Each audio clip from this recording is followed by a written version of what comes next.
Olá, seja muito bem-vindo. É muito bom ter você aqui nessa aula do curso O Deus dos Pactos. Nós estamos diante do estudo do capítulo 1 da nossa apostila. Nesse estudo, a gente está apresentando, a gente vai conhecer o Deus da Bíblia. Então você é convidado a atentar para o conteúdo que vai ser colocado aqui para você. A nossa oração é que ele seja uma grande bênção para a sua vida. Então, o capítulo 1 fala do Deus da Bíblia. A gente começa mencionando essa atividade que é cada vez mais comum e às vezes a gente fica um tempo sem ouvir sobre isso e pouco tempo depois a gente encontra alguma informação nova, uma notícia nova sobre essa atividade dos falsários, né? Essas pessoas que falsificam o dinheiro. E quando a gente analisa a atividade desse pessoal, é interessante como, até por conta da tecnologia, do avanço tecnológico, eles estão produzindo cada vez cédulas mais próximas, mais parecidas com as cédulas originais.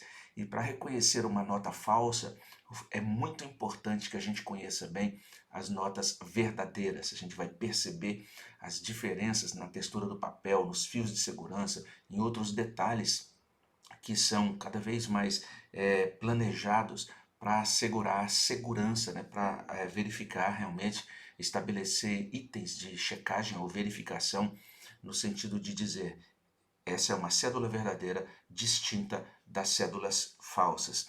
E assim como a gente precisa conhecer as cédulas verdadeiras para aprender a distinguir as falsas, um raciocínio semelhante é aplicado quando a gente pensa no Deus verdadeiro diante dos falsos deuses. Para discernir os falsos deuses, é muito importante, antes de tudo, a gente conhecer a esse Deus que se revela nas Escrituras. O Deus revelado nas Escrituras é o Deus verdadeiro.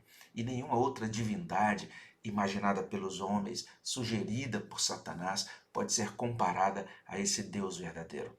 No Antigo Testamento, esse Deus se revela como Deus eterno, aquele que é. É assim que ele se revela. A gente encontra isso em Êxodo, capítulo 3, de 13 a 14. Disse Moisés a Deus: Eis que quando eu vier aos filhos de Israel e lhes disser: O Deus de vossos pais me enviou a vós outros, e eles me perguntarem qual é o seu nome, que lhes direi? Disse Deus a Moisés: Eu sou o que sou. Disse mais: Assim dirás aos filhos de Israel: Eu sou, me enviou a vós outros. Então veja só, eu sou, esse nome, esse modo como Deus se revela, aponta para a sua eternidade já no Antigo Testamento. Além disso, por meio dos seus profetas, Deus se manifesta um Deus majestoso, um Deus único, elevado, acima de toda a sua criação. A gente encontra algo sobre isso, por exemplo, na profecia de Isaías. Isaías 40, 18 traz essas perguntas, não é? Com que comparareis a Deus? Ou que coisa semelhante confrontareis com ele? Não sabes, não ouvistes que o eterno Deus, o Senhor, o Criador dos fins da terra, nem se cansa nem se fatiga? Não se pode esquadrinhar o seu entendimento. Então, um Deus cujo entendimento não pode ser esquadrinhado, um Deus cheio de majestade, um Deus único. Esse é o Deus das Sagradas Escrituras. Isso que nós chamamos de vida com Deus ou vida cristã exige então duas coisas. Em primeiro lugar, abandonar os falsos deuses. É o que lemos em Gênesis 35, 2, Jacó dizendo à sua família: Lançai fora os deuses estranhos que há no vosso meio, purificai-vos, mudai as vossas vestes. Além de abandono dos falsos deuses, a vida cristã exige ainda que a gente conheça ao Deus verdadeiro. Você deixa de lado o que é falso e você vai conhecer cada vez mais o verdadeiro. Oséias capítulo 6, versículo 3. Conheçamos e prossigamos em conhecer ao Senhor. Como a alva, a sua vinda é certa, e ele descerá sobre nós como chuva serôdia que rega a terra. É nesse sentido que esse curso apresenta o teísmo cristão. Então é importante você verificar que à medida que a gente for prosseguindo nas aulas, esse curso vai ajudar bastante no seu vocabulário teológico. Ele vai trazer para você palavras novas. Então não se assuste e não se intimide com essas palavras novas. É muito bom a gente ir expandindo o nosso conhecimento do ser de Deus, conhecendo essas palavras novas. Uma dessas expressões é a expressão teísmo cristão. Teísmo cristão é a forma como a Bíblia descreve Deus. E um dos pilares do teísmo cristão é a compreensão de Deus como uma trindade. O cristianismo se diferencia de outras religiões porque ele acolhe a revelação bíblica de Deus de uma maneira muito diferenciada. É um Deus tripessoal, então um Deus que possui pessoalidade, possui diversidade, porque é mais de uma pessoa. Além disso, um Deus único. Não são três deuses, é um único Deus. É um Deus que se distingue de tudo mais. Além disso, um Deus uno, um Deus que possui indivisibilidade. Nesses termos, nós temos algumas características que são fundamentais do Deus verdadeiro. A pessoalidade de Deus enseja relacionamentos. É porque ele é pessoal que ele se relaciona conosco, ele nos chama por nome, ele também se revela e estabelece contratos, né, pactos, alianças conosco. Deus possui pessoalidade. Além disso, ele possui diversidade. Um único Deus, três pessoas. A diversidade possibilita distinção, ou seja, uma pessoa é distinta de outra pessoa. Deus também possui unicidade, que destaca Deus como singular. Então, unicidade é uma das características ou um dos aspectos fundamentais do ser de Deus. E além disso, Deus é uma unidade. Ele possui essa unidade e a unidade atende à demanda que nós temos por inteireza e plenitude. As coisas criadas também, de certa forma, vão refletir, vão espelhar o seu Criador. A gente pode dizer que esses traços do Deus da Bíblia estão presentes na realidade que Deus criou. Em tudo que a gente olha à nossa volta, nós vamos encontrar características, né? Essas quatro coisas que foram mencionadas, elas se refletem na criação, na boa criação de Deus. O teísmo cristão vai dizer também que esse Deus é um Deus infinito e pessoal. A gente já falou sobre pessoalidade, vamos retomar esse assunto agora, mas esse Deus é um Deus triuno, é um Deus transcendente, um Deus imanente, onisciente, soberano, bom. E como um ser infinito, Deus é o existente primordial, ou seja, ele é a única realidade primordial. Ele é a origem de tudo mais que existe no cosmos, não é? Ele é a única fonte de todas as outras realidades. E no contexto da doutrina da Trindade, a gente precisa entender, quando a gente diz que Deus é pessoal, a gente precisa entender que pessoa significa um princípio eterno de subsistência dentro da divindade. A gente vai falar um pouco mais sobre essa ideia de subsistência, né? Mas a ideia de que cada uma das pessoas está vinculada intimamente uma com a outra, a gente vai entender isso à medida em que progredir no nosso curso.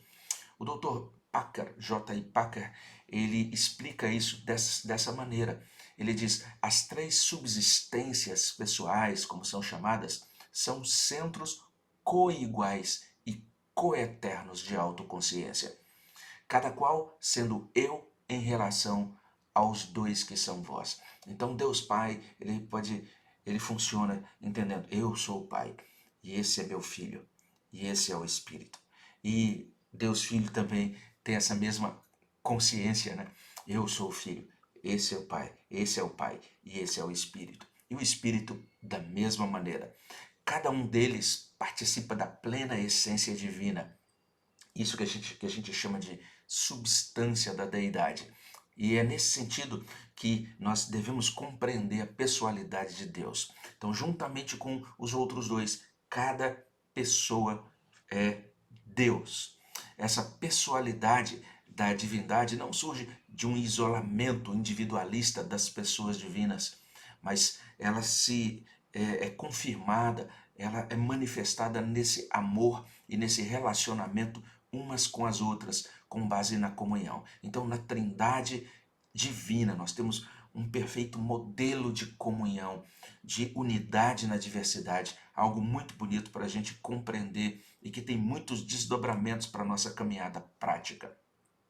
Nós afirmamos que Deus é esse Deus infinito, um Deus pessoal, mas ele também é transcendente. Transcendente significa superior, mais elevado. A gente também diz que ele é imanente. Imanente significa que ele está ligado àquilo que ele criou. Então, tanto ele é transcendente, ele pode ser considerado o absolutamente outro, como disseram alguns teólogos do passado, totalmente separado da sua criação, mas ao mesmo tempo ele é imanente no sentido de que ele está próximo da sua criação. James Sire coloca isso da seguinte maneira: ele diz, Deus é transcendente, significa que Deus está além de nós e do nosso mundo. Ele é diferente. Olhe para uma pedra, Deus não é ela, Deus está além dela. Olhe para um homem, Deus não é ele, Deus está além dele. Contudo, Deus não está tão além que não tem nenhuma relação conosco e com o nosso mundo. É igualmente verdade a imanência divina, não apenas a transcendência, mas também a imanência. A imanência significa que Deus está conosco. Olhe para uma pedra, Deus está presente. Olhe para uma pessoa, Deus está presente. Não é isso uma contradição? Nesse ponto, o teísmo é um absurdo? Penso que não. Essa é a posição de James Sire. É um bom modo da gente compreender transcendência e imanência. A crença no Deus único como Trindade Santa separa o cristianismo do judaísmo e também do islamismo. O mesmo autor, James Sire, diz o seguinte: na verdade, no teísmo cristão e não no judaísmo ou islamismo, Deus não apenas é pessoal, mas também triuno. Isto é, dentro da essência divina, única da divindade, distinguimos três pessoas, que não são nem três deuses por um lado, nem três partes ou modos de Deus por outro, mas Deus, de forma coigual e coeterna. Sem dúvida, a Trindade é grande mistério, e o importante aqui é perceber que a Trindade confirma a natureza comunal, pessoal do ser último. Deus não está ali apenas, um ser realmente existente, mas também é pessoal e podemos nos relacionar com ele de modo pessoal. Conhecer a Deus, portanto, significa mais que apenas saber de sua existência. Significa conhecê-lo assim como conhecemos um irmão, ou melhor, o próprio Pai. Então, quando a gente diz eu conheço a Deus, não é apenas dizer que eu sei que Deus existe, mas eu conheço a Deus como eu conheço o meu pai, como eu conheço o meu irmão. Eu estou conhecendo, me relacionando com um ser pessoal. E conhecer a Deus é muito importante. A gente precisa entender por que precisamos conhecer a esse Deus. Conhecer a Deus é fundamental para o desfrute da vida eterna.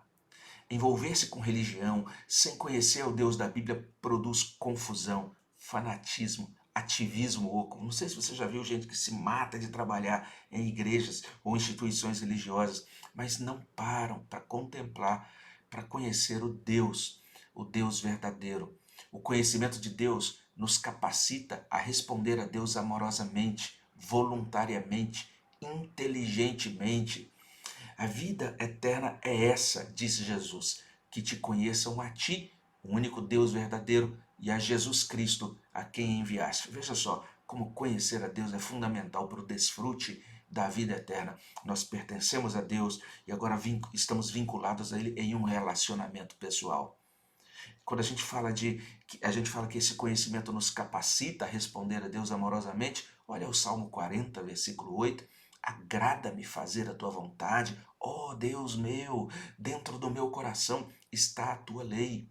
E ainda Lucas 10, 27, Jesus dizendo: amarás o Senhor teu Deus de todo o teu coração, de toda a tua alma, de todas as tuas forças e de todo o teu entendimento, e amarás o teu próximo como a ti mesmo. Esse conhecimento do Deus da Bíblia influencia a maneira como compreendemos a realidade e como nós compreendemos a nós mesmos. Se eu não creio em nenhum Deus, eu vou olhar para o mundo, para aquilo que existe de uma determinada forma. Se eu creio em um Deus ou em uma divindade conforme categorias orientalistas, eu vou compreender o mundo no qual eu vivo, a realidade de uma outra forma. Se eu conheço o Deus da Bíblia, eu vou agora compreender o mundo, a realidade que ele criou nos termos da Bíblia. Tudo muda. Então o conhecimento de Deus influencia isso. O conhecimento de Deus influencia a nossa identidade, o nosso senso de identidade, o nosso senso de valor. a nossa concepção do nosso lugar no mundo, tudo isso advém do conhecimento do nosso Criador, do nosso Redentor, do nosso Rei. Então, se você quiser saber quem é você, qual é o seu valor, qual é o seu lugar nessa vida, entenda, isso, o conhecimento sobre essas coisas deflui do conhecimento de Deus. Calvino expressou isso dessa maneira: quase toda a soma de todo o nosso conhecimento, que de fato se deva julgar como verdadeiro e sólido conhecimento, consta de duas partes: o conhecimento de Deus e o conhecimento de nós mesmos. Por outro lado, é notório que o homem jamais chega ao puro conhecimento de si mesmo, até que haja antes contemplado a face de Deus e da visão dele desça a examinar-se a si próprio. Você viu que coisa impressionante? Você conhece a Deus. E aí, da visão que você tem de Deus, a visão bíblica de Deus, você desce para conhecer agora a si próprio. É muito difícil você estabelecer uma visão de si mesmo adequada se você não tem uma visão de Deus adequada.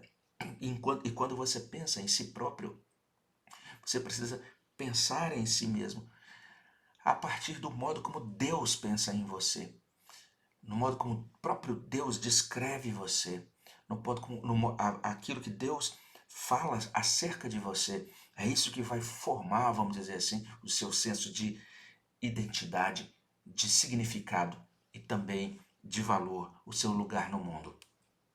Por fim, esse conhecimento do Deus da Bíblia nos ajuda a servir a Deus e ao próximo mais e melhor. A gente vai falar um pouco mais sobre isso quando olharmos para o capítulo 6 ou para a aula 6 da nossa apostila, mas a gente precisa compreender isso. Quanto mais eu conheço a Deus, mais eu sou capacitado agora a servi-lo e também a servir ao meu próximo. Isso realmente tem um desdobramento muito prático na nossa vida de serviço nesse mundo. E é nesses termos que a gente destaca, né? A gente chama atenção para esse perigo das caricaturas. É, a gente sempre precisa perceber que as caricaturas elas propõem algum tipo de representação de determinada coisa, de determinada pessoa, mas existe sempre um engano nas caricaturas, não é? Quando a gente compara uma foto com uma caricatura, a gente vai notar que existem certamente semelhanças. Você olha para a caricatura e você imediatamente diz: ah, é essa pessoa. Mas você vai perceber que a foto reproduz a pessoa com fidelidade, ao passo que a caricatura é uma imitação cômica. Ela representa a pessoa a ponto da gente poder reconhecê-la, ao mesmo tempo em que a caricatura exagera jocosamente em alguns detalhes. E é nesses termos que o homem insiste em produzir suas próprias imagens. O homem insiste em produzir suas próprias definições de Deus e da realidade. Calvino disse o seguinte: a imaginação do homem é, por assim dizer, uma perpétua fábrica de ídolos. E esses esboços, né, que o homem produz, eles guardam semelhanças com o Deus bíblico, mas são enganosos. Então a gente vai ver uma pessoa formulando uma ideia de Deus. Ela vai dizer: Deus é amor. É verdade, mas às vezes ela vai destacar o amor em detrimento de outros atributos de Deus. Então você vai ter um Deus cheio de características afetuosas, mas que não corresponde de forma equilibrada ao Deus descrito nas Escrituras. E quando a gente passa a confundir Deus com essas descrições, a gente passa a se dobrar diante de ídolos. A gente deixa de adorar o verdadeiro Deus. A gente começa agora a prestar reverência a uma imagem de Deus, a um Deus criado à nossa imagem. E ídolo é qualquer coisa em que a gente coloca a nossa confiança última, aquilo que define a nossa realidade, aquilo que nos dá senso de significado à parte do Deus da Bíblia. Idolatria é a adoração de algo criado em oposição à adoração do verdadeiro Criador. Veja bem, quando nós pensamos nessas coisas, nós concluímos que o universo é carregado da grandeza de Deus. Mas, por outro lado, as caricaturas da divindade estabelecem estruturas de idolatria. Se você quiser conhecer realmente o Criador e compreender a criação, você precisa atentar, então, para aquilo que a Bíblia diz sobre o ser de Deus. Aí a gente pode fechar esse momento perguntando: e daí? Né? O que isso traz de prático para mim? Perceba que tanto o desfrute da salvação quanto o nosso próprio senso de identidade, o nosso senso de significado dependem de conhecermos ao Deus da Bíblia. Agora mesmo, peça a Deus que o ajude a conhecê-lo enquanto você estuda sobre a Trindade. Vamos prosseguir nesse estudo. Eu creio que vai ser muito precioso para nós conhecermos um pouco mais do nosso Deus. Nós preparamos atividades para ajudar você a fixar o conteúdo dessa aula. Você é convidado a fazer essas atividades aí mesmo no nosso site. Você vai encontrar já aqui do lado da página da aula as atividades desse capítulo 1. Eu convido você a fazer essas atividades. Você faz isso diretamente na tela do seu dispositivo. E se Deus quiser, se Ele permitir, nós vamos nos encontrar na aula seguinte que fala sobre o Deus da Bíblia e o monismo.